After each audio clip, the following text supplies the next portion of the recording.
Hey everybody, how you doing? Charlie, what's going on, partner? Morning. All right. It's morning there. Good afternoon, Tom. A little bit of a overcast day, but it is October in Yeah, Milwaukee, so it's be like this until March or April. yeah, yep, yep, Um, yep. so you and I have known each other for a while, and we're of the same relative age, and we're both East Coast guys. Both grew up in larger environments, and um, Hmm. we have a lot of the same life experiences, I would say. Hmm. Um, but some of the things that I have learned from you, and I'll take specifically your pepper sauce. Uh-huh. So, um, you had like an offhanded comment in one of your videos says this might be good as a barbecue sauce. I said, Yep. oh, okay, well, let me give that a shot. So it's in the can. I haven't put it out yet, but it's I roasted a bunch of bell peppers Hmm. on the grill. Bell peppers at Anaheim, red onion, garlic. What else did I put on there? Oh, tomatoes. Peeled the tomatoes, or I guess they blistered and I peeled it. So I put it all in the blender. The barbecue sauce I added Dijon mustard, smoked paprika. What else did I add? I can't remember how much. Oh, what and white wine vinegar. Hmm. So um, I put that together. I had it in an extra grilled um, piece of chicken. So I said, let me try this. I tried it. So I started eating the sauce by itself. It was so good. And Yeah. then I have a trainer that I work with every morning, and I made this. She's Brazilian, so I made this Brazilian dish called Hmm. feijoada, which is a Brazilian national dish. Easy way, quick way. But I said, well, let me give you a little bit of this pepper sauce. And so I gave it to her before I left. I came back and she said, you have to give me the recipe for that pepper sauce. It was unbelievably good. I said, I don't thank me. I didn't make it up. I just borrowed it and Yeah, I mean that's what it's all about. I mean, how I what I did was from watching 805 and them guys, and yes I can barbecue Simon and all, and then, uh-huh, making and then I'm part of like Rick Bayless, you know what I mean, watching his stuff and everything yeah, like that. So I'm thinking to myself, I said, you know what? I'm going to try just to make. I love roasted red peppers anyway. yeah, Okay, we do. I mean, we do maybe once, twice a week, and that's like my go-to at night. I have some fresh mozzarella I use. You know, and instead of making a caprese with the tomato, I was making it with the red pepper. Okay, so I was making a salsa, and I said it came out. It was a little chunky, so I put it back. I put it back into my little uh, blender, and I walked away, and I just kept on going, kept going. Marie says, "What are you blending?" I said, "Oh, I'm just my mind was everywhere." And I come back, and it reminded me of tomato sauce. It just looked like that, okay. And I tasted. I said, "This is going to be good." So it's already basically cooked. You know what I mean? So then yeah. I put it back in there again.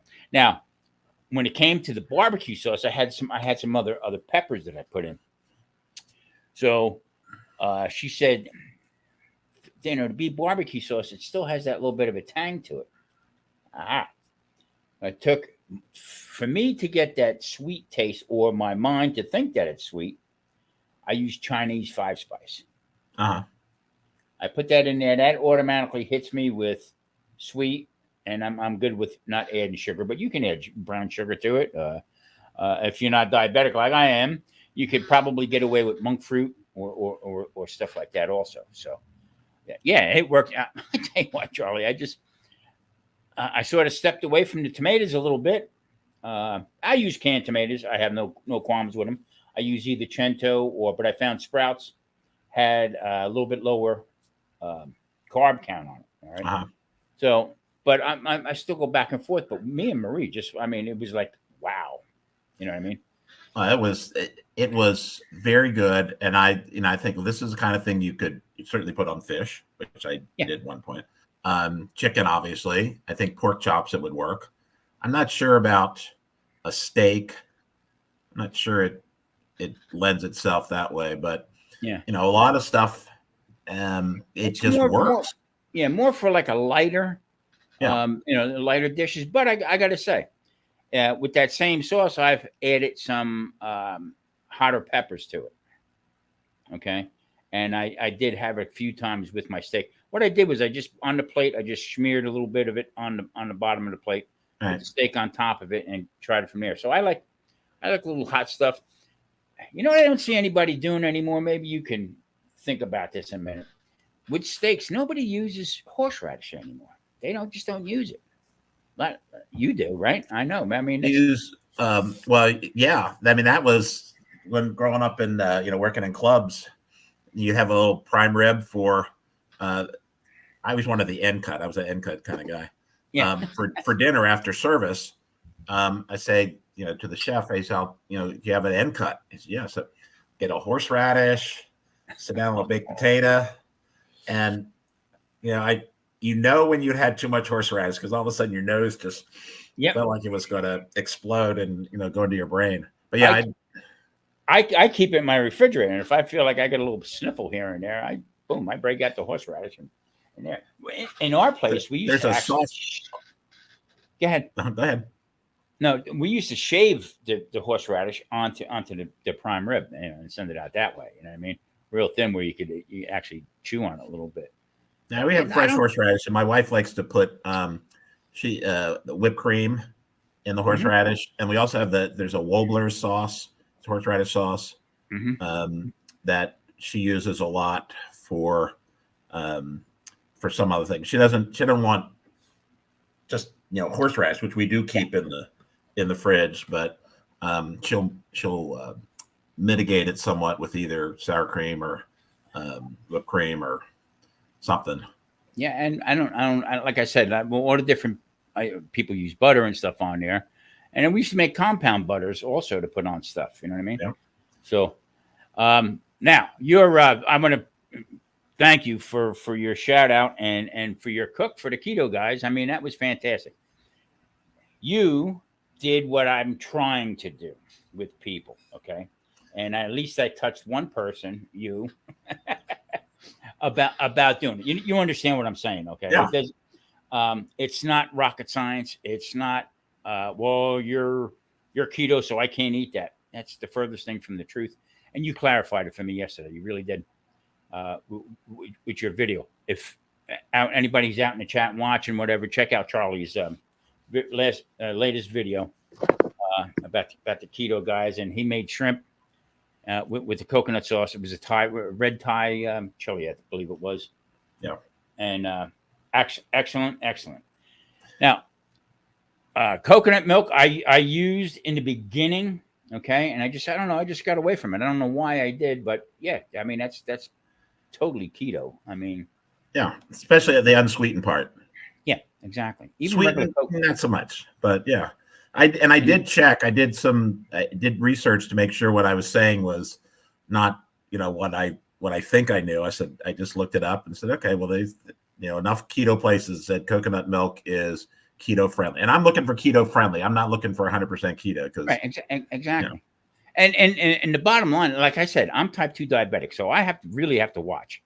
Especially, I'm getting older. I mean, another week or so, I'll be 69, and I'm trying to stay above ground, but keep it busy with different stuff. And I don't want that stigma that you're keto and that seems to be where it's been going. You know what I mean? Well, I can't watch this, but collaborations are a big thing as far as that I see right now. Okay, not so much with just the live chats like what we're doing now, live cooks and collaborations. So I did a collaboration with it was called Croptober. Okay. And I had a brainstorm. I'm not a big crock pot cooker. Okay. I'm not, That was with the kebabs. Yeah. Something, sitting in its own juice for, 40 days. It reminded me of Jewish delicatessen in New York where they would steam the corned beef and the pastrami's until, they couldn't even pick them up. That's how it would fall apart. You know what I mean? Right. And after a while, you get the flavor out of it. But I did that kebabs, and I tell you what, I got a big response from it. big response, and I was pretty happy with that. So, but there again, making it easy for people to I love Italian food, okay, and finding different ways to having Italian food. But I always tell everybody this: if you want something bad enough, go eat it. Right. I mean, that one day is not going to kill you. You know what I mean? Well, October is Italian Heritage Month. Yeah. Marie, we got to do something. I mean, it's almost over. Well, every month is Italian Heritage Month in my house. So. Exactly. Yeah. That's like when I was making the spaghetti squash and making them noodles, the 4-ingredient noodles I've been making. Marie's like this, looking over, making sure everything's all right. You know what I mean? So I did watch. I just watched the. I didn't watch. I watched the video where you had the spaghetti squash and the shrimp, and somewhere in the middle he said, "And Charlie, you're going to like this." And is he talking to me? And then towards the end, he said Charlie and Ginger and Mike, and so I figured that's who it was. But I was telling you the story earlier that I used to cook spaghetti squash in the microwave, but the whole thing. Mm-hmm. And then, because that's how I learned it. You cook the whole thing and then you scoop it out, and then you've got, 10 gallons of spaghetti, strands of spaghetti squash. So, and then the other thing is even in the microwave, and when you cook it for, I forget what it was, like 15 or 20 minutes or so, it is so hot. You can't touch it for almost an hour. Oh, yeah. To try to cut it. And then you try to cut the thing. And even though you've softened it, it still is unwieldy. And so your video that is probably a year old by now, when you cut it into rings and then freeze it, was just so eye-opening for me. As many of the things that I see on your channel are. They're common sense ways to do things that we've done for years. I've cooked spaghetti squash for years, but like I say, cook the whole thing. Sometimes I thought taking it from putting it in the oven for an hour and 20 minutes to the microwave that's genius. And but genius is cutting it in rings and then having individual servings and then freezing it and having it available. That's genius. That one in particular that I did, Charlie, was I actually had the camera. I actually had to edit that part out because I tell you what, I had to perform surgery. I actually had to get a mallet out with the hammer. This thing was so freaking hard. Bang, bang, Marie, yes. What are you doing? But I had to cut that out. You do run into that. Cutting into the rings, okay, was because I did it for portion. I used to cut it in half, bake it, boil it, okay, whatever. But cutting into rings, portion it out because you get a lot of it. Okay. Right. But my oven broke. The igniter, I went through the whole thing, turned the top of the stove worked fine, turned the oven on as I'm talking. Okay, we're gonna put this in 350, 375. I like to do it at 400. I'm going through my spiel. Okay. And I open up the oven door. I got it in my hand. I go to put it in. And it's ice cold in there. I went, what the hell? And I'm, that was a long edit for that video anyway. But the igniter went. Okay. So now I'm ranting and raving. Geez, blah, blah, blah. Marie says to me, calm down, relax. Okay. We'll just do something. I said, I'm in the middle of a video. I just came from my knee hurt, the problem I have with my knee. And I'm all upset. So I'm walking around with the cane. I'm walking around, and I said, put it in the microwave, Marie. Try one ring in the microwave. But the angels were swimming around. You know what I mean? It came out. It was delicious, Charlie. It dried up. Wasn't wet. If you notice, most of the videos when I do use it, and I go to put it on the plate, it's like a glop. Blip. Right. You know what I mean? But this all came apart. All right. I'm telling you, it was really good. And then the pepper sauce was the thing that really brought it out. Well, I'm gonna mess around with the pepper sauce. I'm gonna make it again probably this weekend because it does have a lot of different uses, and I need to learn how to scale because I think when I did it the first time I had like 3 big jars this big. I said, okay, well I can never eat it. That's why I gave some to my trainer. And then I ate it on a couple of chicken breasts and fish, and then I ate the last probably pint with a spoon. Yeah, yeah. I mean, basically, that's how it showed up to be. And I said, wait a minute, let me try this. I tell you, I teeter sometimes with, should I get a little pasta and make it a little bit of pasta? Do you put onions in? Yes. Okay, so onions, even though onions are relatively sweet, they're keto-ish. I get either Vidalia I use or a white onion. But lately I've been using the Spanish bulb onions. You know, But not the red because they're too sweet. You know what? Red. I usually just pickle the red onions. You know, usually just put them in vinegar and do it with that. You could use red onions, I would imagine. I mean, who we got in here? Oh, I got to pull up the chat. Brian, bearded Italian paisan. It's Italian Heritage Month. He knows that. I don't know who this person is. It's up on the screen. That's Russian. That's systolic. So Brian is here in my office, secretly watching. Okay, so we'll be quiet, Brian. Yeah, we won't say nothing. Brian took a break for, I don't know, maybe 6 months or so, and he's come back with a vengeance. He's a music guy, so he plays some music. And a lot of he used to do a lot of talking. Now he's just putting stuff on the grill. Yeah, king of breakfast. And that you know, and on the flat top. And I mean, I like Brian a lot. Matter of fact, Brian put one up the other night that the music caught me so good. I actually watched his video and I put the headphones on. I played the drums to it. So, yeah, I'm back. Well, I got something for you, Charlie. I wanted to do it live anyway. We sent out probably 31 or 32 olive oil bottles. Okay. Right. And the reason why we sent out the olive oil bottles was because, most of the people that I sent them to were good, contributors to us, good supporters, me and Marie. And so Marie paints them. I drink them, but Marie paints them. So, right. So I was going to do end of August into September and October. I was going to do try to do a collab with using olive oil. Okay, everybody who got an olive oil bottle, put it up, and then I just couldn't get around to standing and getting it all done. But being on my back for nearly a month, okay, I've watched a lot of different videos, and there are certain people who actually show olive oil all the time. You, my friend, show it all the time. Okay, basically, she's a constant. Yeah.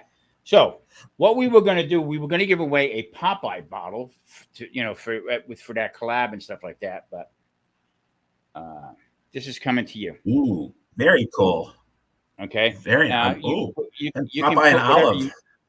You can put whatever you want in that. I usually use like my red wine vinegar or the vinegar to go with the olive oil. But this one is not everybody has this, and there's only two of them out that we sent out. Okay, and you had mentioned him the other day, Senior Avocado. I can't catch it up here too good. That's Senior Avocado. Okay, as we speak, Marie is painting that one right now. That is too cool. That is too cool. I mean, the reason I call him a Senior Avocado in the video was because that's what you call him. That's actually the one right there. That's actually right there. Wow. I mean, you're a great friend and great supporter, and I really do appreciate it. Marie appreciates it too. So, well, you are. I appreciate both of you, and Marie is in her own rights. I was listening to was it Wednesday when she was just kind of in the background, and every once in a while there'd be a little chirp from her for something or other, a little. Yeah. I think that was it, or maybe it had to be because I'm having a hard time on the Fridays. It's past my bedtime. We I laughed. I had to laugh yesterday when you said something. You said you're watching it, and I looked at the clock and says, "The hell am I doing up so early? It's 3:00 in the morning." you know what the funny part about me and dude were talking back and forth, the grilling dude, and I said to him, he says, I want to start doing the live cooks. You had mentioned about the live cooks, and I've been putting it off, really have. That Right. live we did with Mike, when Mike came out, I mean, that was an awesome time that we had. But trying to put that live together, okay, was like, I didn't know what to shut off. I had just gotten another camera, the audio was horrible. Okay. And in Right. fact, I was thinking about taking it down, and they all told me, no, leave it up, leave it up, leave it up. But that's what I want to start doing. I want to start doing a little bit more live cooks, and or explaining, with different foods and stuff, how we're going to prep it, how we're going to do it, and then maybe do a long video down the road. I got different ideas that's running through my mind right now. But dude said we wanted to do like the poppers and stuff like that, and I'm saying, and everything he's talking about is right up my alley. I mean, as far as there was nothing, and then he got in when Uncle Steve jumps on. He said, I'll sponsor it, the winner and the whole bit. So that's slowly gathering.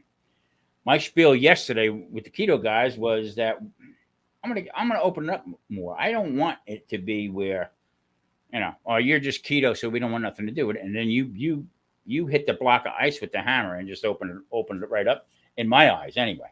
Okay. Charlie has a big reach with people. You have a lot of professional people on, and that opened up the door to, that one you did with the Milwaukee Bucks. That to me was fantastic. Fantastic. That was a lot of fun. You take a busy guy like that, and all of a sudden, bam, he's cooking you lunch. Not only is he a busy guy, that was the day that they made the Damian Lillard trade. So he, it breaks at about noon here, and he's scheduled to come in at 3. And I'm thinking, he's never going to come. There's just too much going on. And damn if he doesn't show up right at 3:00. Say, hey, how's it going? He had his chef's coat on. He's Wow. One of the assistant coaches for the Bucks lives in our building, actually on my floor. And he stopped by too. He's banging on the window as we're and you had one of the funniest lines I've ever seen in a comment. I said, only you can get the president of the Milwaukee Bucks to cook you lunch. Yeah, exactly. I said, look at it's classic. And you know what? I watch him, and I just watch how into it they get in explaining their I said he's better than Mike Wallace in 60 Minutes, for crying out, Charlie. But I said you bring it out of him, and start talking, and next thing you know, get him by the stove. There it is. Now, if you had music in the background, you would have all three things right there. Right. Music, food, and talk. That's basic. There is sound in the community room where we shoot the videos, so I could put something on, but there's an ambient part of it that somewhat overtakes I haven't figured out a way to harness the sound that you could both hear it, and it's not obtrusive within what we're trying to do on the video. Yeah, that would I think that would overshadow. I would just I was just saying, maybe you should look into that, but not with the way you roll with it. I mean, you got them. I mean, they really tell their story. Yeah. Okay. And then when they get over by the stove or with you, especially if some of them don't really know what they're cooking. No, put this over here. No, put that over there. Do this, do that.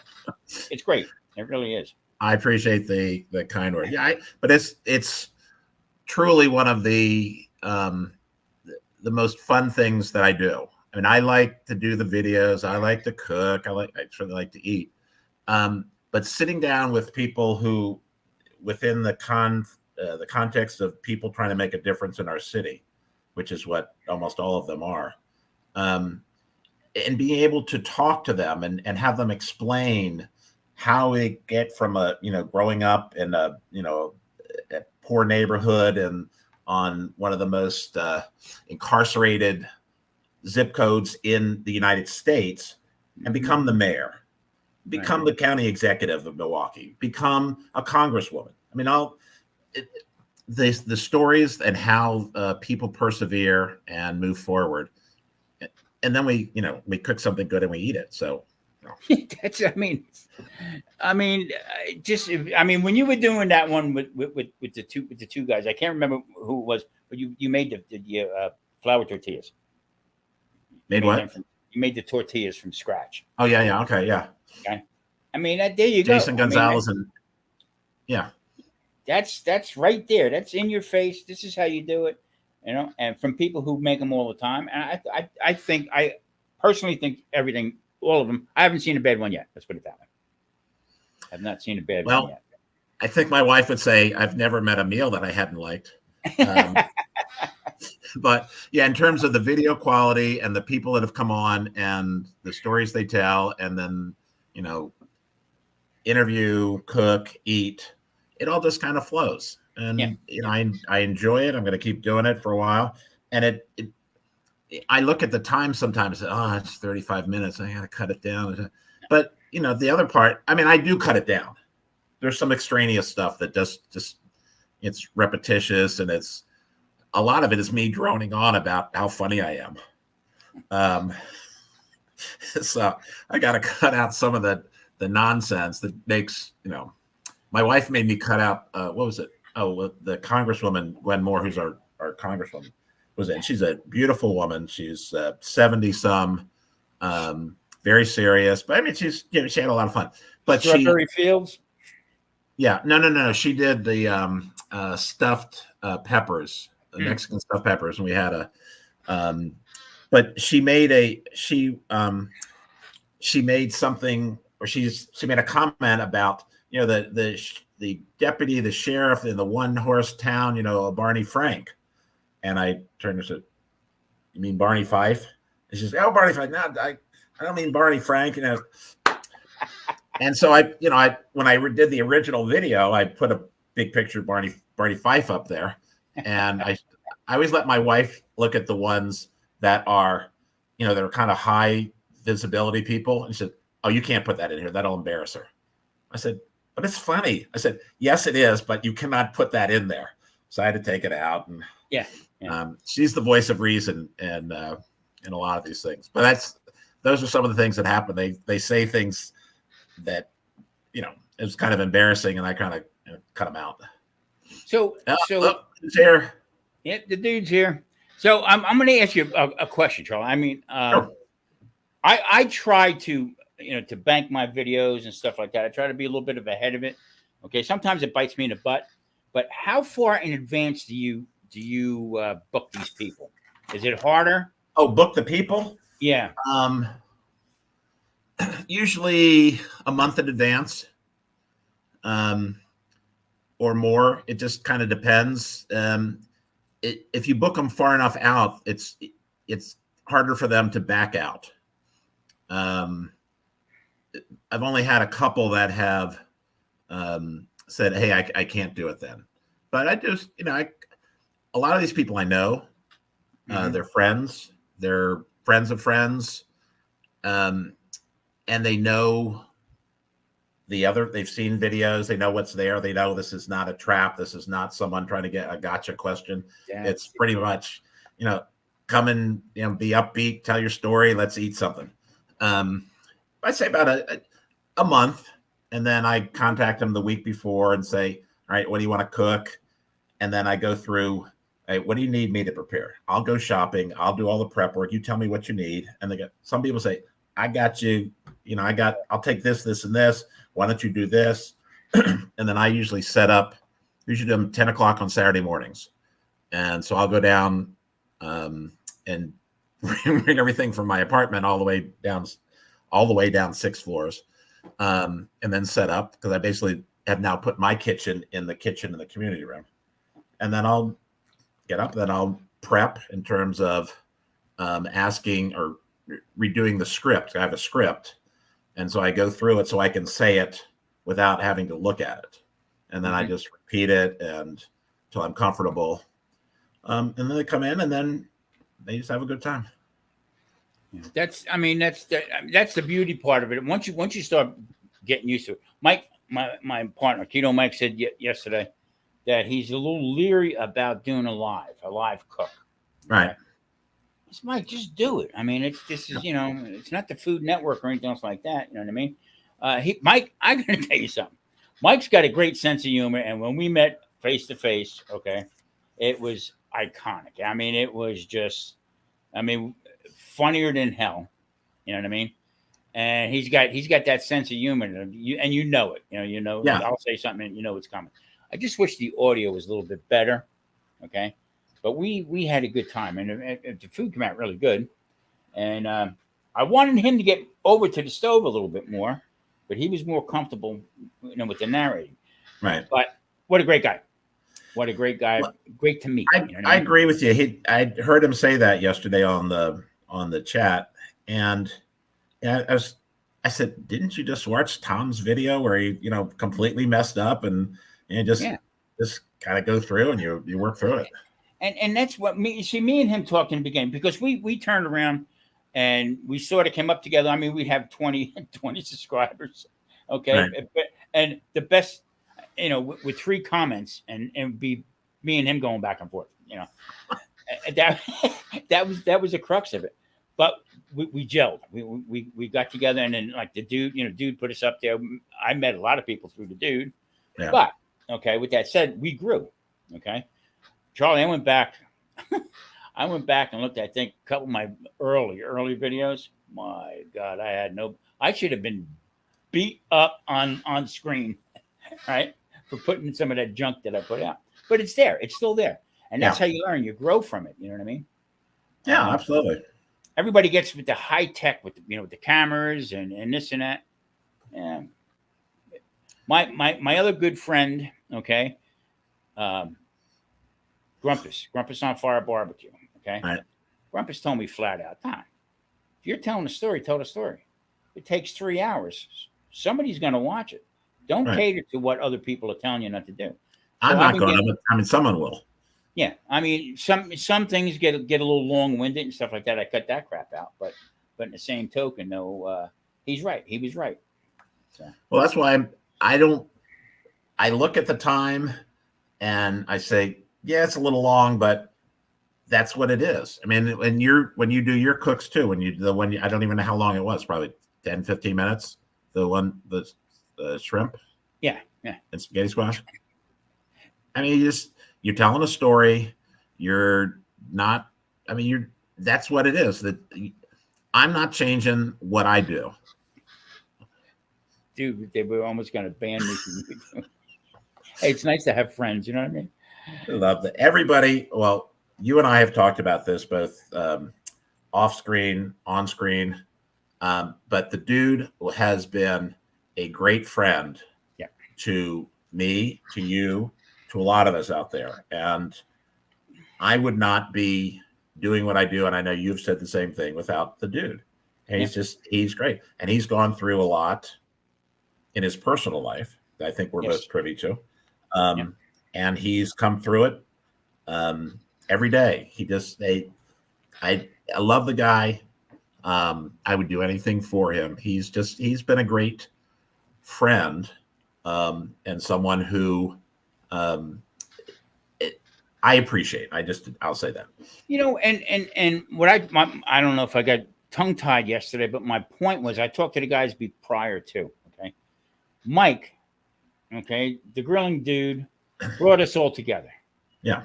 Okay, and pushed and made sure we try this and try that. Didn't elaborate a lot to me, but went around the parameter. We'll try this. I don't know. You're gonna have to figure it out. Okay, but still give me the courage and the I guess the fortitude to go forward with it. Okay, so with that said, I'm trying to tell the guys yesterday, last Friday. Okay, we did that live. All right, and I'm moving around with the cameras and I'm trying to go back and forth like that. I wanted Mike to do Keto Mike, keep up with the chat and stuff like that. So we were all trying to get on the same page. It was epic. I thought it was great. Okay, and that's exactly what we were talking about how to do it. You know what I mean? So dude turns around, says, "I think I might want to do this again next week." Go for it. Why not?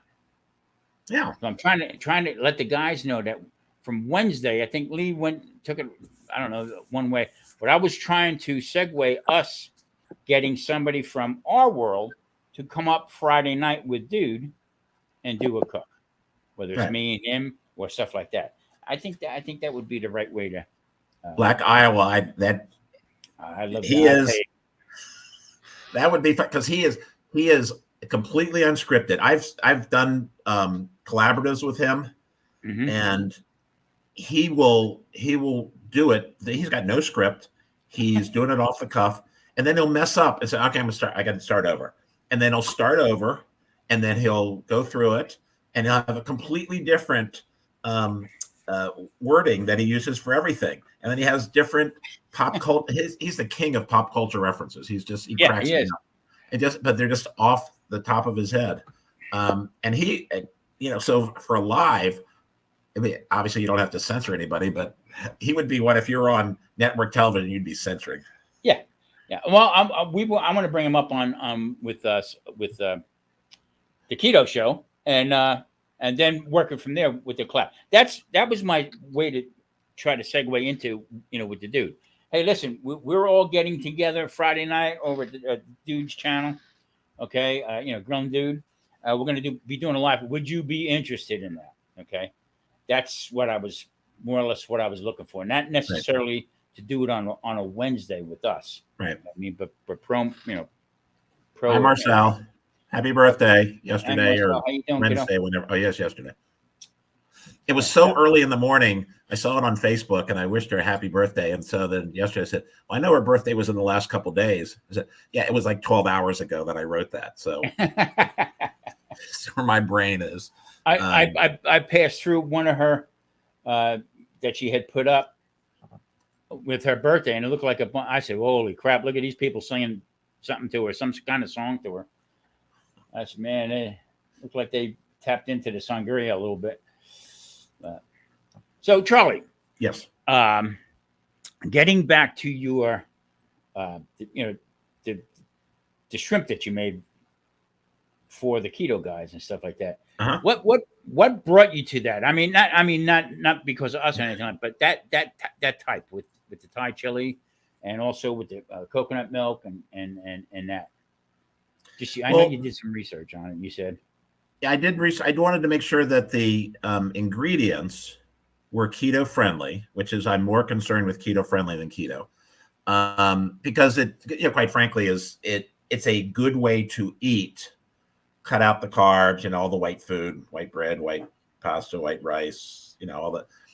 It's a much better way to eat. And as you get older, your metabolism slows down. Your not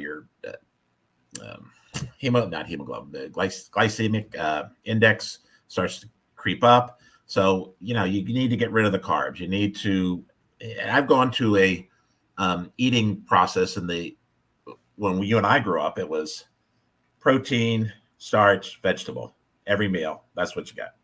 And I think I know you have talked about this, where you're down to either one meal or two meals, and there's a protein and a vegetable, and that's pretty much where I get to. So the first part of it is I want something that tastes good.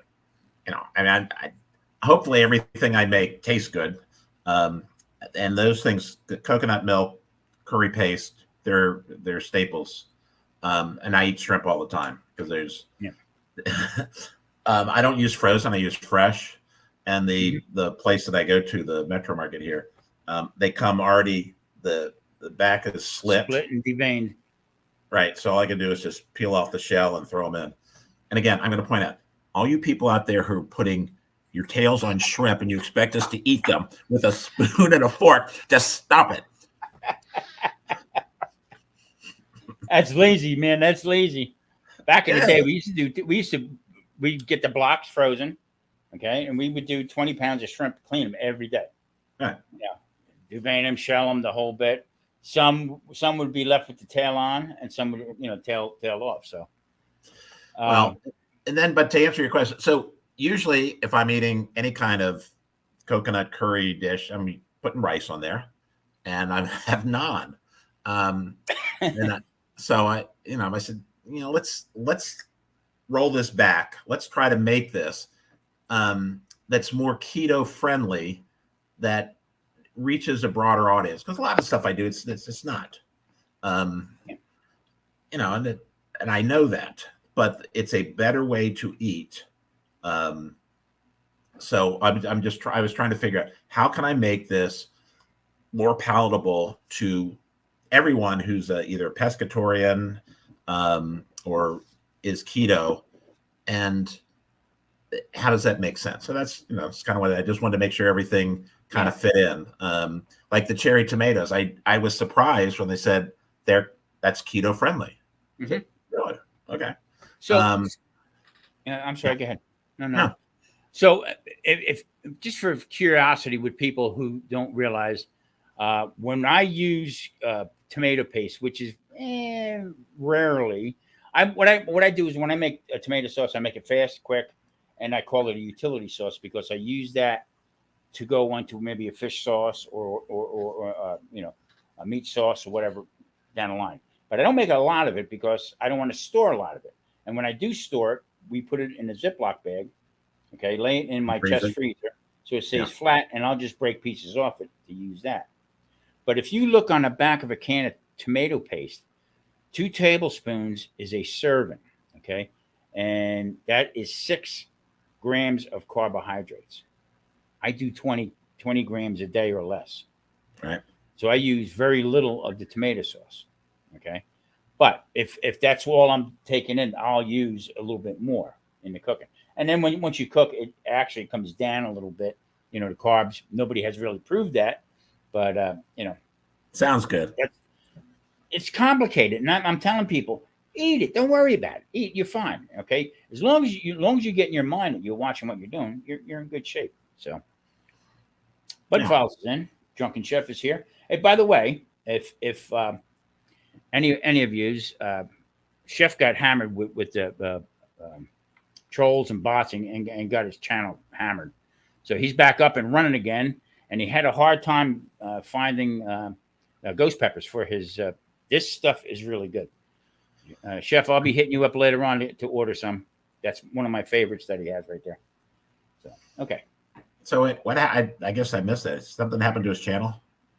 Yeah, they had somebody come in and actually. Really tore him up as far as took it over and was putting up. They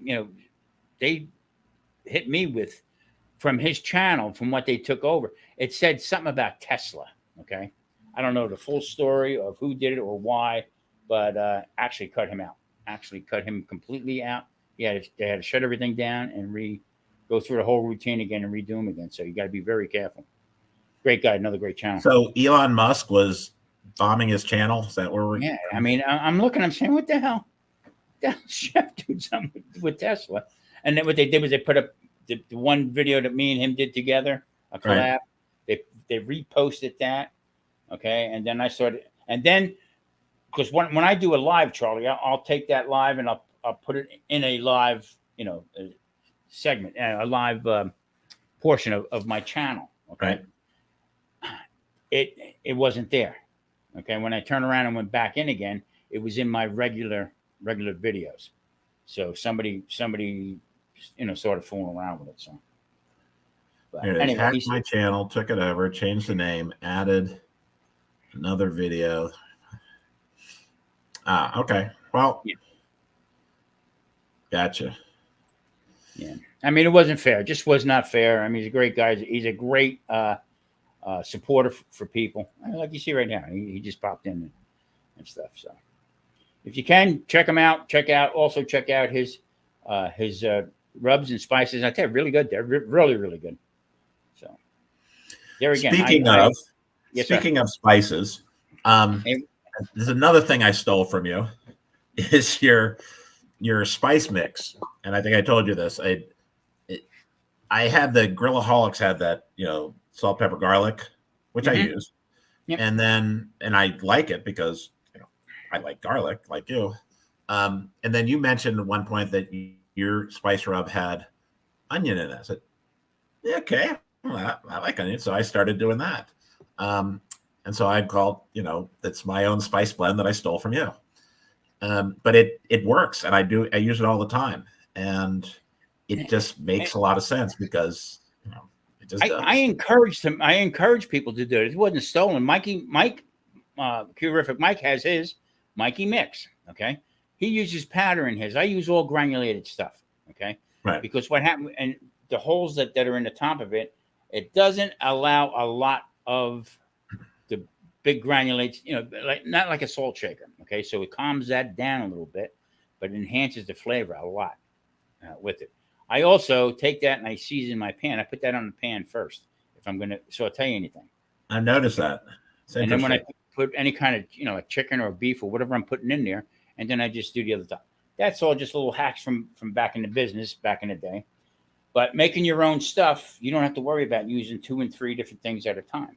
Right. So one bottle, and then I have spicy spice, okay, which is spicy paprika, some chili powders in it, salt, pepper. A little bit of garlic in that one. Wait a minute, I got to write these down. Oh no, I'll send it to you.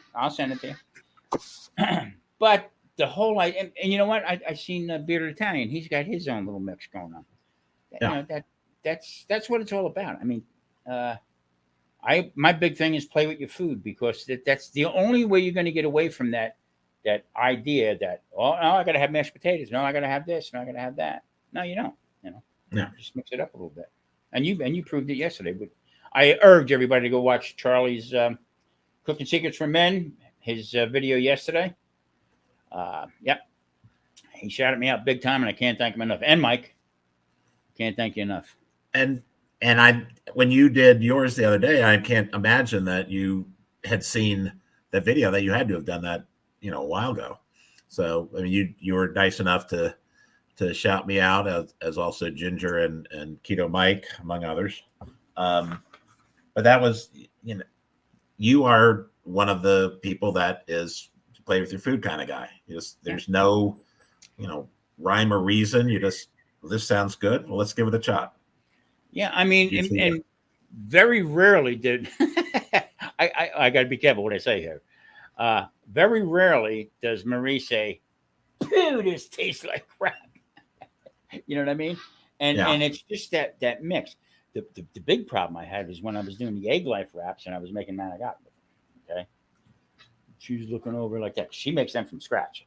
That's scratch made in the house since I know 40 years. Okay. Nope. She made and then look around who's doing it. And Marie does everything real fast. But when I made the egg life, I didn't have the heart to tell her what I was doing. Okay, but she kind of surmised it, and then she's looking over my shoulder. So that night when we have it, she said, it's okay. All right, well, I got an okay out of it. That means she didn't like it. So the next day, I don't eat leftovers. Okay, that for me to stay with this keto thing, I can't eat leftovers because I feel like I'm bouncing. Easy for me to open the refrigerator and eat something else. Okay, I'd rather cook every day, make something different every day. That's my mindset with it. So the next day, she says there was like 2 left over. She said, "Do you mind if I eat these?" I said, "I thought you didn't like them." I tried to grab the plate from her. No. So, but now we found the other recipe to make it out. So we're going to be coming up with a lasagna, a smaller one, but we're going to be coming up with a lasagna made with the 4 with egg like wrap. No. With this 4 ingredient pasta that I've been making. And it consists of eggs. With the pan, the sheet pan. Exactly. Exactly. So we're going to be, because cold weather's coming, stuff like that. A little bit more soups and stews. That's how I try not to run out of making stuff, because there's only certain things you can make, after a while. Right. So, my wife is kind of the same way. She rarely has a negative thing to say, mostly because I do all the cooking and she's busy working. But last night I had, what did we have? I had some barbecue chicken breast, and I had a corn that we had cooked but saved. So I made Mexican street corn. Mm-hmm. So I cut off the corn off the come and use the onions and peppers and cojito cheese and some green chili peppers. And then for whatever reason, because I'm playing with my food, I sprinkled a bunch of lime in there. Just and she said, well, what did you put in the corn? I said, well, I put lime on top. It says, oh, it's kind of vinegary. I said, yeah, I guess I shouldn't do that next time. But yeah, she was the same way. She wasn't going to say it was bad. It was okay. It was just, it took Mexican street corn and made it seem like somebody threw vinegar on it. Okay. The whole process, the way I think, early on in my cooking career, let's put it that way, I had one night from hell because I seasoned everything before I sent it out. All right. And most of everything that I seasoned came back. You cannot unseason something. Right. So you got to restart it back over again. All right. That was the night from hell that I had a big lesson learned. In the restaurant business, I don't season anything. That's where the salt and pepper on the table. Right. And if you want something else, that's how I come up with the Tommy spice type of thing. I use that on steaks, especially on vegetables. We had a big steamer, so we would actually steam the lobsters, the shrimp, all the seafood got steamed first. Okay, put in a nice bath, and then I would saute them up real quick, make the sauce, boop, out it goes. Put a little bit of the Tommy spice on it, just give it that flavor, but mostly for vegetables. And that was the hard lesson I learned with pre-seasoning stuff. Now people stick real hard to well, that's not the recipe. No, you went off with the recipe. Now mix it up a little bit. Try your taste. There's no recipe cop gonna come knock on your door and say, "All right, let's go, pal." Well, that's a funny story. That so there's a friend of mine who's a lawyer in town. He just retired a little while ago, and he's decided that he wants to take up cooking because he just, the 40 years he was a lawyer, he never cooked. So he watches my channel, and said, I made this. You did the other day. I made that. I said, great. So we went to lunch Tuesday, I think, and he was telling me what he's been making, and he said, I made some chili con carne, and the recipe called for chili paste. So I went all over town trying to find chili paste. So he ended up buying red curry, Thai red curry paste. And I said, well, I don't think that's what they were talking about there, Tim. I think they were talking about, and actually it had, after that, he showed me the recipe and it said, page 259. So I said, I think you make it and then you use it. So I said, one of the things you have to learn if you want to cook is do not be a slave to the recipe. Right. Exactly. Just I see chili paste, I go, all right, well, how can I'm not going to the store to find that. How can I make that? Or what would be a good substitute? See, in the restaurant, my brother was the oldest, okay, and I'm the youngest in the family, okay, at the time. And for us to be, on board, my brother would never go, okay, to another restaurant or another local place and stuff like that. I always did. I always found time in between. I'd get in a car and I'd run over to another restaurant and real friendly with them and just to see what they were doing, because it's not set in concrete that everything that we did had to be that way. I used to go to some really good restaurants and tell people, I love this. This is really good, and go back the next time and it was horrible because what happened to this? Oh, the chef's off today. And and somebody tries to emulate it, but it just didn't work. So yeah, I mean, you can't be the slave to it, and change it up a little bit. We had a place on the Jersey Shore, man, I can't remember the name of it. I took Maria there. It was unbelievable. This was on a Monday or a Tuesday after the weekend, and this guy made this angel hair pasta, okay, and it was shrimp, it was scallops, it had mushrooms. I mean, pea pods. Okay, everything with this angel hair. The original oyster. She heard from the other room, and over angel hair pasta with this sauce. Okay. I could never figure out what the sauce was. I mean, I just could never figure out. Okay. What they did was they took everything that was on the on the menu, put it all together, made the sauce. And put it. This thing was, I mean, phenomenal. It was never ending. I mean, Right. I feel like he got a pound of angel hair. You know what I mean? But it was so good, really good. No other restaurant in the area could make that. I became friends with the chef, and he told me that's everything, Tom. I just throw everything in Monday night. I mean, I got to come up with a special. He went, it was fantastic. Capellini Amare. Yeah.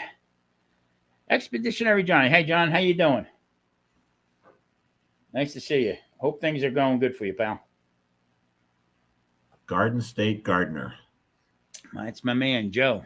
Joe was from the next town. I lived in Alcolton. He lived in Spotswood. His family, great people. Great people. Check his channel out. Joe, type in keto, Joe, so you can drop everybody in the chat. Type in keto so you can drop your link so people can connect with you. Joe's got a great channel. Joe grows, has a big garden and he has a gardening channel. Actually he has seeds, okay, that he grows and stuff like that. Great guy. You should chat with Ginger. She's the garden. Yeah. I mean, yeah. Of course, when you're living off the grid, I guess you're growing all your stuff. Joe makes me feel homesick every once in a while because he'll drive down by the Jersey Shore and he'll by the Manasquan Inlet, and that was my old stomping grounds. I was the sous chef at a place called the Yankee Clipper right in Seagirt, New Jersey. That's long gone now too, but it must have been. There was a Yankee Clipper in Ocean City, Maryland too. Yeah. Matter of fact, you're right, Charlie. We should go down to Ocean City. And we would stay at the place, the Dunes. Okay. Which Ocean City? New Jersey or Maryland? No, in Maryland. Okay. And right on the ocean was a place called the Dunes. So it was almost like an English type of thing. They would have 4 o'clock. They would have high tea. Okay. But one block heading out towards the highway, okay, there was a place called Coins. Okay. Coins was the place that turned my head around about crab cakes. Okay. They cooked them in a boat, okay, a ceramic boat. We call them boats, okay, and very, very little stuffing or crackers or anything else in there, okay. We would eat that, and then it would also come out with steamed shrimp with Old Bay, onions, peel and eat, but they were hot, right? A whole bunch of stuff. So we would get hammered. At Coins. In Coins, and then mosey on back over to the Dunes, and they had a tiny little bar, and all these old women are out there and they're drinking their tea. And my brother, we go in, and it was 6 of us. My brother goes in and orders King Louis shots. Okay. They were like 600 a piece.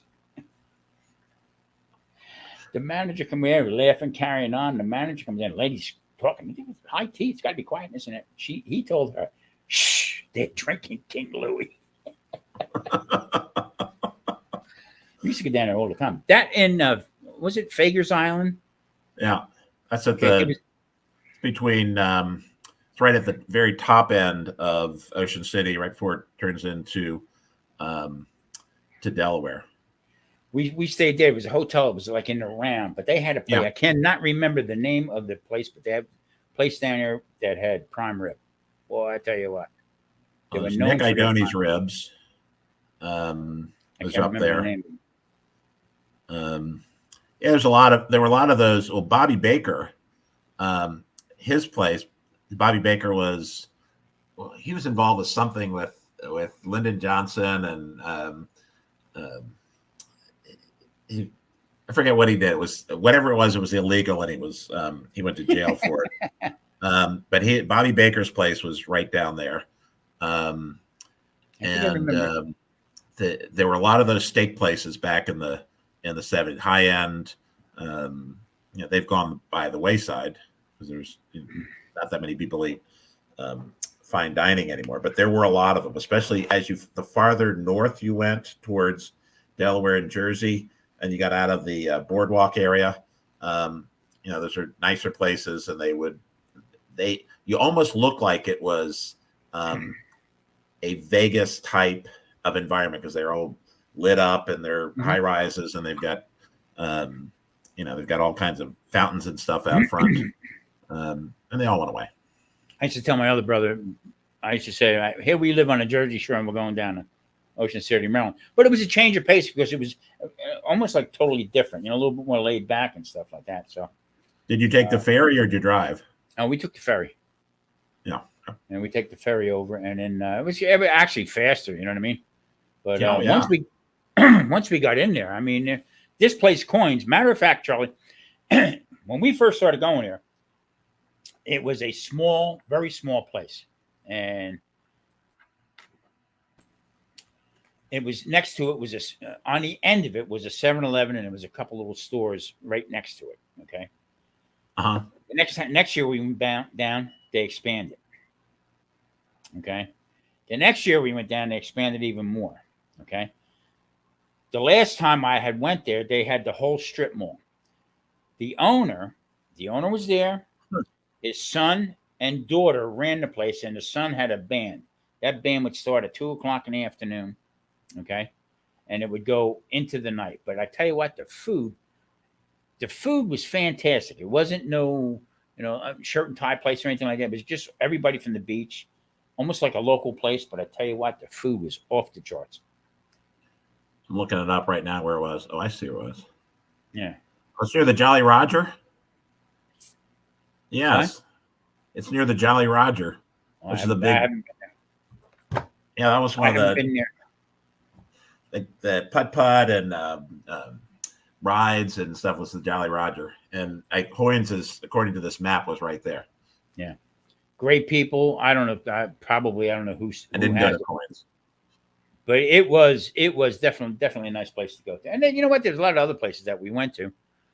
Over Fager's Island, we used to go to that. Like I said, that one place to get prime rib. Very, very good. Very, very good. So yeah. So you didn't traipse on down to the boardwalk?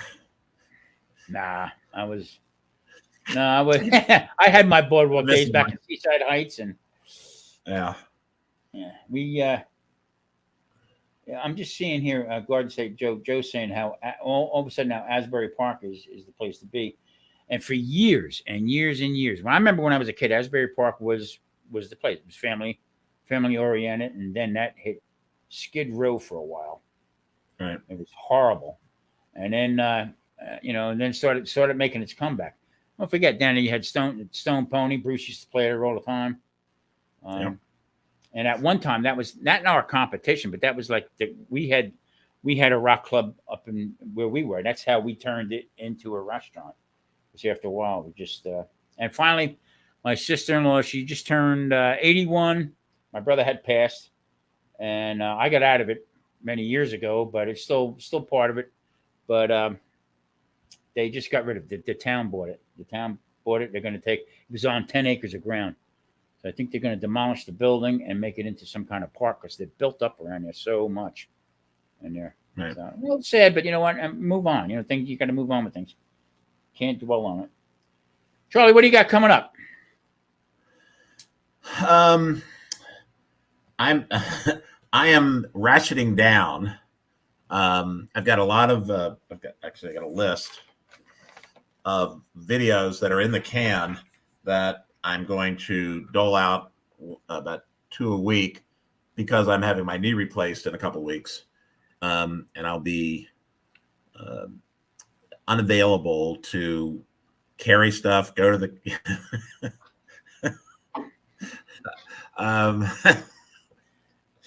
So, but I've I got a couple of videos that are still interview videos I've done. What have I done? Oh, I did the roasted red pepper barbecue sauce, which I love, and I'm going to make again. I got one coming out on Saturdays, Tostoni nachos. I had this at a restaurant, and I had one of the people whose name is Tanya Anderson comes in, and she's vegan. And I said, well, I'm not, but what about if we make Tostoni nachos and you make the protein vegan protein? So she used walnuts and sun-dried tomatoes and other things, and it with a bunch of chili spices, and it's just like nachos, except for Tostonis on the bottom. I'm just getting ready for the holidays, and we're going to Florida for Christmas time. So my son's down there. My other son will come in from Santa Fe. What part of Florida? And he's in St. Petersburg. St. Pete. I lived in Tarpon. Same county, Pinellas. Yeah, I lived in Tarpon Springs. He's like, yes, Pinellas County. Where'd you live? Tarpon Springs, right by the sponge docks. Tarpon. Okay, sure. Tarpon Springs. Yeah, north of. He's he actually just moved. Yeah, I know where it is. He just moved to Gulfport, which is a little town just south. It's still on the peninsula there, and just moved to another house. He plays volleyball every day, and that's where all his friends play it. So he said, "Well, I'm just going to move there and be near my friends and stuff." Said, okay, Charlie, you got to go to Burns Steakhouse in Tampa. Oh, my son's been there. I think I have a picture of him there. Yes, absolutely. Well, he went to the University of Tampa, and he also went for undergraduate, went to University of Tampa, and for graduate school, he went to USF in Tampa. So he and his girlfriend would go there, on a special occasion. And, I felt a little jealous that there's I urge you to go to Burns, okay? Yes. Take the tours. They have tours in the restaurant, okay? They take you through the kitchen, and I was right at home, but this thing was like, they actually have people who actually prep and cut the beef right on premises. Yeah. Okay. So if you order ribeye, okay, and you want it 2 inches thick, very pricey, by the way. Okay. Yeah. You'll take the tour, and you'll see the guys actually prepping your order or getting it ready. You know what I mean? Or whatever. Then they take you into another place. The whole place is stainless steel, the kitchen. I mean, everything is stainless steel. The owners have a stainless steel company on premise that makes their own pans, makes the steam tables, makes everything right there. Yeah. Then you got to take the tour for the wine. Go to the wine cellar. Okay? Well, that's where I was looking for that picture of my son, because they had a picture of him and his girlfriend in the wine cellar, and it's just wall to wall as high as you can see. Charlie, I'm leaning on a big bottle of wine like this, and the guy's talking, okay, and he says, and that wine bottle that gentleman's leaning on right now is $28,000, and I went like this. Then you go up and you sit down, you order, okay, no prices on the menu. We went there because I did some work for my neighbor, okay, and I wouldn't take anything for it, and he said, well, bull crap, we're taking you to Burns, okay. So after we had dinner, I happened to look over at the check that he was sitting next to me, and he was getting his credit card out. And it was $1,800. Whoa! For dinner. Okay. So I said, she said, now you get on the elevator and go upstairs for dessert. We don't serve dessert down here. Dessert room. So as we're walking, they're walking ahead of me. I said to Mary, I'm picking up dessert. I said, he just went for his lungs for $1,800. Okay. I said, I'm going to pick up dessert. Okay. Up we go. And it looks like wine barrels, big wine barrels. Okay. So they take you over to it and they open it up. Okay. It's a door, table, and got chairs. Like a booth type of thing. They close the door. You got your own. The menu, by the way, looked like War and Peace for desserts. Okay. You have their own music. You pipe your own music in the whole bit. So the waiter comes over. Hi, I'm whatever his name was. Okay. I'll take your order. So I said, I poked him. I said, I get the bill. Okay. And off they go. Creme brulee, this, blip, boom, going right down. I had a cannoli and a cheesecake, cappuccino with I had Marie Brizard on the side. All right. And they go around the whole bit. Bill comes. I get the bill. It's $225 for dessert. The 4 of us. Wow. But I didn't care. I mean, but it's the experience. You got to see it. Take the tour. It's worth it. The wine cellar. It's I don't know if it's true today, but they say it's one of the biggest wine cellars in the country, in United States. I would believe it. I've Yeah. seen the pictures. This was a couple of years ago, but they just, my son and his girlfriend are just dwarfed in the wine room, and it's just, I mean, it's just part of it. I mean, it can't be the only place that there is. Yeah. All right, Marcel. So yeah, I will check that out. I don't know if I'll do it this time. Yeah. I'm not taking 6 people to Burns for Christmas after, No. Paying for the condo and everything for. Yeah. No. But well, Charlie, we're a little bit up over an hour. I don't know. You want to? I'm retired. Do whatever I want. Okay. We'll keep her going. My best times in Florida. I didn't like Florida. I really didn't. It was too hot. You've mentioned that. Okay. Where I lived was Tarpon Springs. I mean, there was some of the best Greek restaurants around. Okay. Matter of fact, I shouldn't even. We would go to this one place. I have a few. I like Scotch on the Rocks. My, Johnny Walker Black or Chevrolet's, whatever they have. But the higher end Scotch. And I have a couple. We're sitting at the bar, and the waiters would come out, and they'd have the thing flaming. And as they would come out, everybody would say, Oprah. And I said, Oprah. Winfrey. Bartender looked at me like I had 9 heads. No, can't do that. But some of the best Greek food, right? There was a place down at the end of the Sponge Docks called Rusty Bellies. Rusty Bellies was one of the busiest places I've seen for seafood in that area. Okay, and I tell you what, it was very consistent, unbelievable food, and prices were pretty good. Actually, had a fish market next to it, so I would go there and get my seafood and stuff right from Rusty Bellies. Good place. These places, Eddie, can they still be? I know Burns is still there. Oh yeah, Burns is there. Rusty Bellies is still there. Yeah, because people keep talking about it. Friends that I had that still lived there. I like St. Petersburg. They've got a lot of interesting places to go to. My son lived pretty close to the downtown area, and it's not a whole lot of Gulfport. It's a beach bar place. Yeah, but you still get into into St. Petersburg and stuff like that. From what I understand, for a while there, St. Petersburg was going down the tubes a little bit. They had a lot of crime and stuff like that, but they sort of came back. And Charlie, I couldn't take coming out of the shower and 10 minutes later trying to get dressed and wipe myself off from perspiration. I mean, that's how muggy it was. You ain't preaching to the choir for me. That's I would never live there, especially in the summer. It's just not for me. I mean, I lived in DC, which is bad enough for 40 years. The summer is this dripping sweat and humidity all summer long. I'm sure it's the same up in the Eastern Shore too. I mean the Jersey Shore. And now I have a lot of people say to me, "Wait a minute, Florida and you go out to Vegas? Well, it's a dry heat." But when it's 110, 115 degrees here, okay, you didn't sweat unless you were sitting in a chair or something like that. Your back would get that way. It's a different air quality. You know what I mean? Yeah. It's still hot. I don't give a damn what anybody says, but I mean, it's just not. There is a difference. There's absolutely a difference. Yeah, big difference. But yeah, man, I mean, sometimes you can't. I tell you one thing.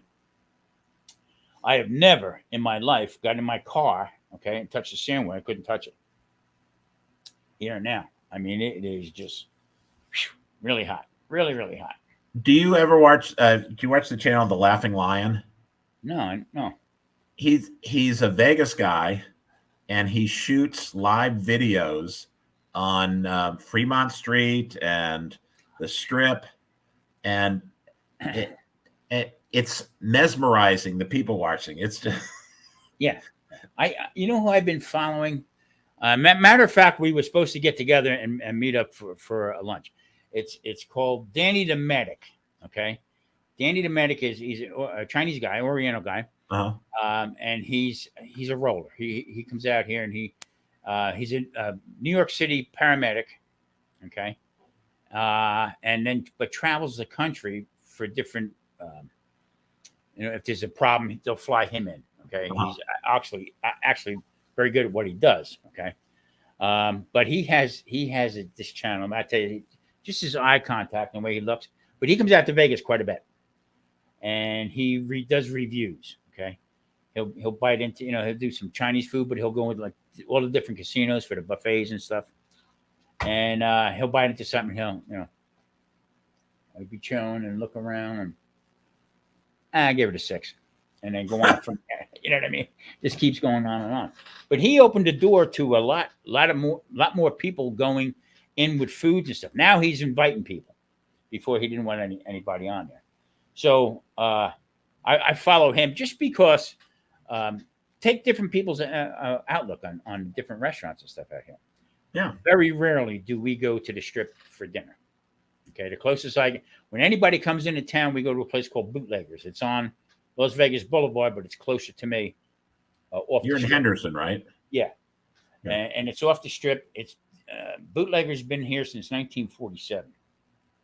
Sinatra, all them guys supposed to be hanging out, but what they did was they moved from downtown out, and they have this other place out there, and they still have the entertainment there. Food is phenomenal. I have not had anything bad there. Priced decently, and some stuff is like through the roof, but they're very accommodating, very nice people there. So come the manager that works in the place, he's a singer also. Okay, his name is Mark Giovi. This guy has a set of pipes on him. I mean, like you had never heard before. Okay, he gets in, he does Italian music, Charlie. I mean, knock your socks off. So where I played, he came in and sang a little bit and stuff like that. And I got talking to him. I'm saying to myself, Giovi, boy, that name sounds so familiar. Well, somebody says, well, he's from Jersey. You don't know Mark? He's from Jersey. Yeah, so I'm in Bootleggers. He's the manager, okay, at Bootleggers. Jake was walking over. Hey, how you doing? I said, good. Mark, how you doing? I said, I got a bone to pick with you. I said, you told me you were from Jersey. I said, you never said nothing where. Oh, he says, from Yardville. I said, Yardville's a stone's throw from where I was from. I said, we had Emmetston and Garvey's Pub. He said, did you ever hear Giovi's? I said, yeah, on 130. This place was great. The entertainment they had in this, it was like you had north and south, and they were in the middle. And you would just pull right in, you know what I mean? And it was great Italian food, the whole bit. But his family had that. So the same scenario, he was moving out here years ago to, I guess, to sing, whatever. But the bottom line was that we connected. I mean, just miles apart, you know. But talking about food, and I said, here's another foodie, another guy, Yeah. chatting about it. But it's like I said, did your leg problems have any impact on you drumming? No. The problem was I couldn't get to the drums. That night when it happened, they helped me back to the drums, and I finished out the night. It didn't bother me there, but when I went to get up and walk, I couldn't put weight on it. It just wasn't, fall over. So what I actually did was I actually ruptured the two tendons that connect your thigh muscle to your calf muscle. So they were almost broke apart. So it wasn't getting a signal down, to carry the weight. So right. That was Matter of fact, tonight I'm going to another band. We're going for our first rehearsal with another band. This will be a 5-piece. This will be a 5-piece deal. So I'm finishing out. Well, I'm not finishing out. I'm going to keep going with the Saturday night thing, and see what happens. See where we'll roll it from there. So. And when does this new band play? Oh, Senor Avocado. Senor Avocado. I got to put the clear coat on it, and then look at that. You got 3 hands. Yeah. Yeah. So I do appreciate the Senor Avocado and Papa. I mean, it's great. But you watch my videos. I know you do. And Olive is always there. And the last time I think I said, well, I'm not using Olive this time, but she likes to watch. And exactly. And Marie.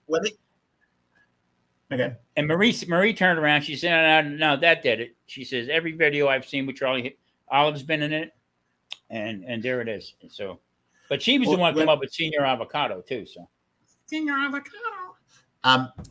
So I was telling you, I take my whole kitchen downstairs when I'm cooking and I'm prepping and stuff for the interview show. Even if I'm making like the salad that we made, or making something that doesn't require, Olive comes along.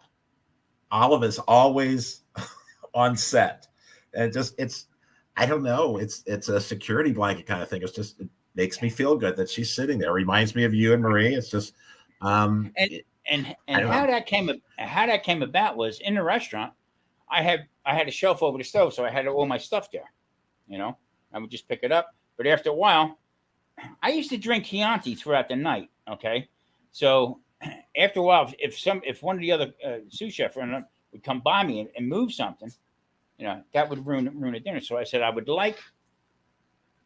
maybe I can come up with olive oil, maybe come up with picture olive oil, and just put it on there because you can write so much dishwasher gets it, and all of it comes off.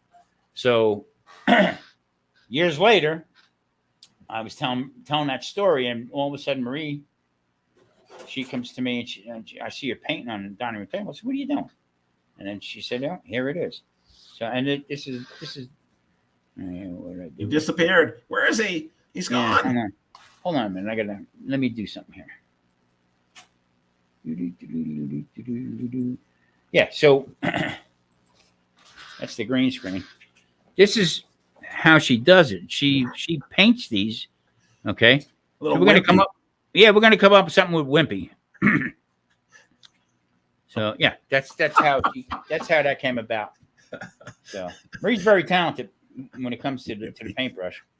Got to put Wimpy on a ketchup bottle or something. Yeah, exactly.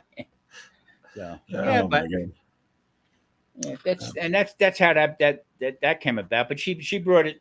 Once I retired and stuff, she brought it to. Well, it's one of my prized possessions. When a guest comes on the show, they always comment about, "Oh, look, that is olive oil, isn't it?" And my wife loves using it. We have, I have several bottles of olive oil. I have the big one that I used to fill it with, and then I've got olive, and then I've got another one. And she'll always reach for the picture of olive to do it instead of anything else. Which, so she's a fan of olive, as we all are. Yeah, exactly. And Marie said, "Do you think we're getting too old that nobody knows who olive oil is?" And so that's the whole point. Cater to the people who remember olive oil. I mean, Jesus. Absolutely. That's great. I appreciate it. So tonight's the first night. I'll be packing everything back up again. I'm going to go probably out by McCarran Airport, Harry Reid now, and that's where this guy's practicing at. This new guy, he's been around in Vegas for a long time. He was with a group called him actually the lead of Goodfellows, and then somebody else claimed the name to it, and we did a lot of Elvis and stuff. Great singer. But I wanted to get back into the swing again with live music our way. Dig back. I mean, we're going into some country stuff. So back to old Vegas type of thing. Some country, some rock, a lot of 50s stuff.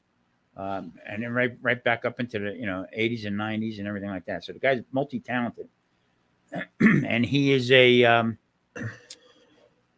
he likes to rehearse, and that's part of me also. I like to have it nice and tight. You know what I mean? And sure, nothing.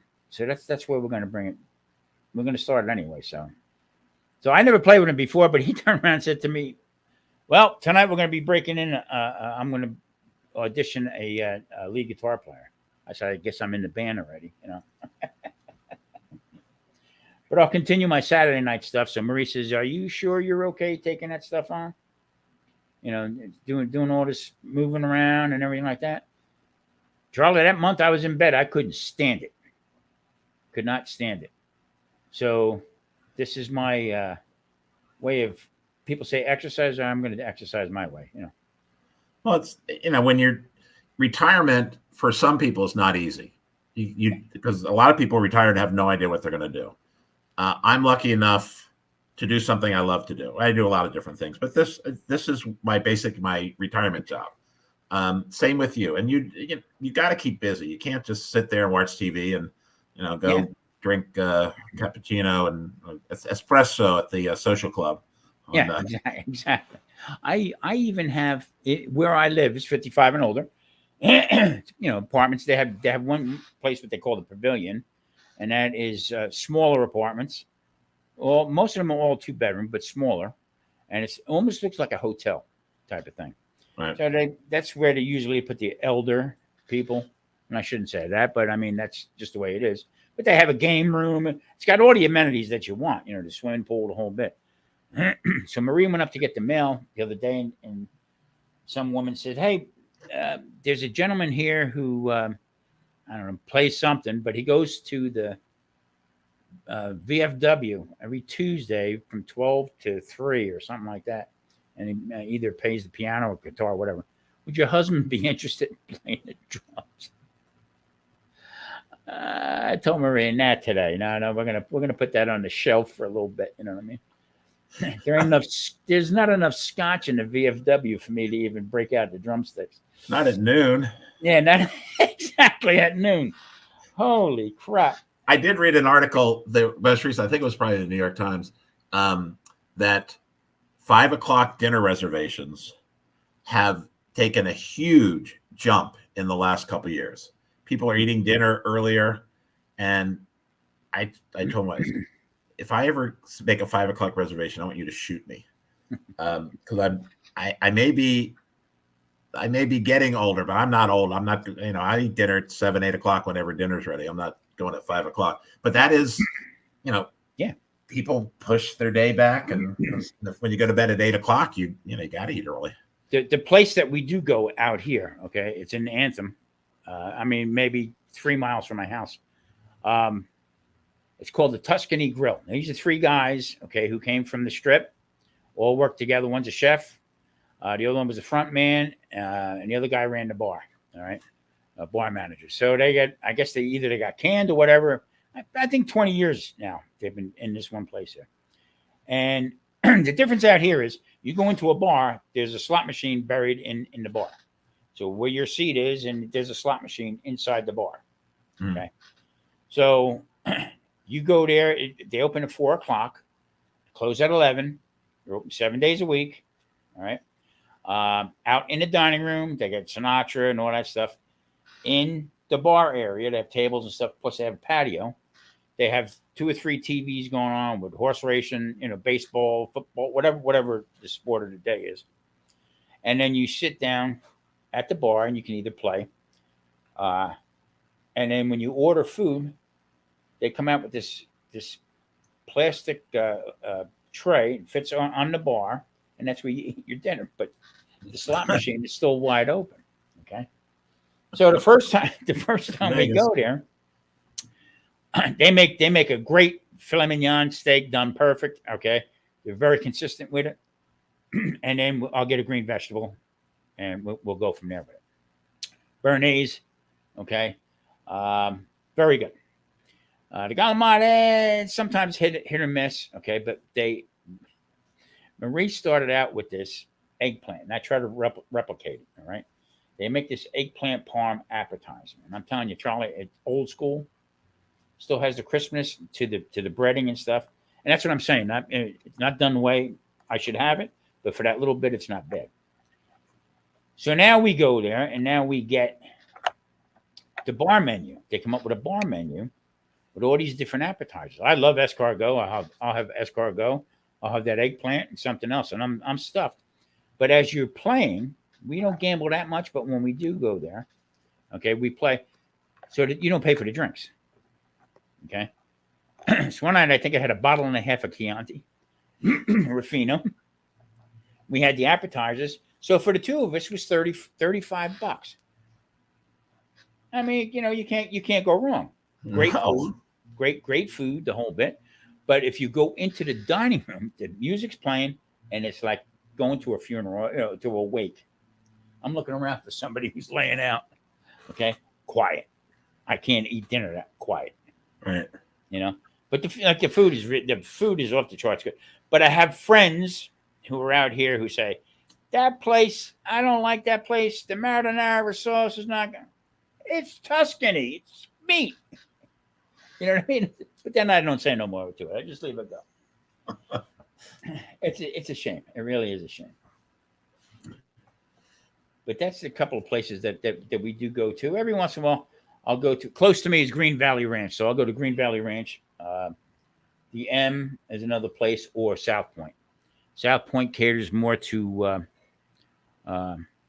they're always busy. South Point is the only one off the strip that has 7 days a week live poker tournaments every day. Wow. Yeah. So, I mean, the parking lot is packed. The Duprees were just there. They were out in the room. They have some good stuff. Righteous Brothers are there. Bucky Hurd and the Righteous Brothers. Bronx Wanderers. I mean, a lot of good entertainment coming out. Gary Puckett and Union Gap. Gary Puckett. How is Gary Puckett's got to be 80 years old? He's close to it. I know the drummer pretty good. Matter of fact, there was the Night Kings. They were at the pass where I'm at. So it's interesting. It's something I always wanted to do. I always wanted to play, okay, in a casino, in a band, and yeah, here I am. God bless you. Should keep do what you want to do. That's what I do that every day. Yeah. And then with the cooking, I mean, I'll go. It killed me not to be able to go to the store. Okay. So I turned around and I got Instacart. Uh-huh. So, as a matter of fact, I bank with Chase, so they got it through Chase. Okay, didn't cost nothing. Blah blah blah blah. So I'm laying in bed and I got the phone and I'm my big fingers. I'm trying to tap on these little things here and this and that. So I ordered jalapenos. Okay, 99 cents a pound. I said that's a good price. Okay, jalapenos. So I hit boom jalapenos. Okay, everything come up, bing, bang, boom. Here's what it is, $80, whatever it came out to, goes on the card. We'll be there in 20 minutes back to the house in 20 minutes. Oh, this ain't bad. I can see where this is going, but go ahead. Yeah. So I'm in bed. I can't get out of bed. I got the walker. And I was almost ashamed of myself that I had to use a walker. You know what I mean? But that's the only way I can get around. Marie said, oh, well, they have this. But Tommy, everything's small. Everything that you ordered, was smaller. That's, well, it is what it is. Don't worry about it, And then she starts laughing. When Marie starts laughing, it's uncontrollable, okay? And she can't talk, okay? She is going ballistic with it. All of a sudden, she comes walking in with the plastic bag, one jalapeno. What? Oh, I thought it would go the other way. No, one jalapeno. I said, well, good. We'll cut that up really small. But I mean, I'm looking back on the phone again to see what, specify what we wanted, but it is what it is. So I'm glad. I would have bet they gave you a whole basket full. Yeah. It was, I would love that, but I mean, that's normally how I shop with it. So. Well, yeah. I'm looking at the same thing because I do all the grocery shopping in the family. So I'm looking at, I can't drive for a month. So I'm not sure what I'm going to do. This Instacart, I mean, they got Grubhub, whatever the hell, Gruber, whatever the hell you call it. Grubhub. Yeah. But this Instacart, I mean, any, whatever place you want, they'll go. So, a matter of fact, Charlie, I take my pork rinds and I grind them myself. I buy the bags, okay? Right. I seen in Sprouts for, I think it was 6 or 8 ounces of ground pork rinds was $14 or $15. Yeah. So whoa. I'm not going nowhere near that. Anyway, so I ordered 6 bags at $2 a piece, 6 bags of pork rinds. So when the guy delivered it, okay, he says to Marie, guys like pork rinds, eh? And she said, he grinds them up. He's the keto cook. Oh, really? We're on keto. So she gives him my sticker. Uh-huh. Like that. He became a subscriber. He said, and I delivered his pork rinds for the Monday. Pretty funny. I don't know. Well, I think I'm going to hit the skids here because I got to start packing up. Well, good And, luck tonight. Thanks for having me on. Always a pleasure chit-chatting. Charlie, I appreciate you very much. And I urge everybody to check Charlie out. If you're not already a subscriber or watch his channel, I urge you to, because you know why? He's got some great stuff, really good stuff. And I'm proud to call you friend. Thank you, sir. And right back at you. Thank you so much. Man. All right. So, Michael, the grilling dude. Mike, we'll see you Friday. Maybe I'll see you Friday. Yeah, exactly. No, I'll see you. I'm definitely. If you go on before my bedtime, I might see you on Friday. Now who's old? Okay. Yeah, exactly. Tom, thanks so much. Have a great practice session. Appreciate everything. Appreciate everybody, all the comments and stuff. And see you around the old internet. Take care, guys. Thank you so much. Charlie, be good. Bye-bye.